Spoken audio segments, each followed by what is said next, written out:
নমস্কাৰ, মই ইৰাণী। আপোনালোকে হয়তো কিছুমানে গমেই পায়, আজি প্ৰায় 1.5 বছৰ মানে হ'ল মই এক্সেছৰ লগত জড়িত হোৱা। আৰু এক্সেছৰ লগত জড়িত হৈ মোৰ কি অভিজ্ঞতা হ'ল, আজি অকণমান সেইখিনি আপোনালোকৰ আগত শ্বেয়াৰ কৰোঁ বুলি এই ভিডিঅ'টো বনালোঁ। আৰু যেতিয়াৰ পৰা মই এক্সেছ বাৰ্ছৰ ছেশ্যন দিয়া ষ্টাৰ্ট কৰিছোঁ, সেই তেতিয়াৰ পৰা আজিলৈকে মোৰ ওচৰত বিশেষকৈ ডিপ্ৰেশ্যনত থকা মানুহ বহুত বেছি আহিছে।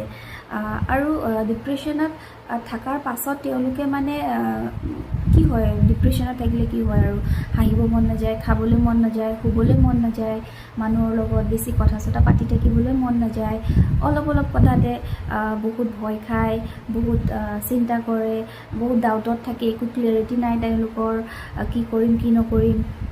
তাৰ পাছত এনেকুৱা হয়, যেতিয়া খং উঠে বা একো কৰিব নোৱাৰি ভিতৰৰ পৰা বহুত মানে একদম চিঞৰি দিয়ে, চিঞৰি বাখৰি যায়, মানে তেনেকুৱা ধৰণৰ মানুহ পাইছোঁ মই।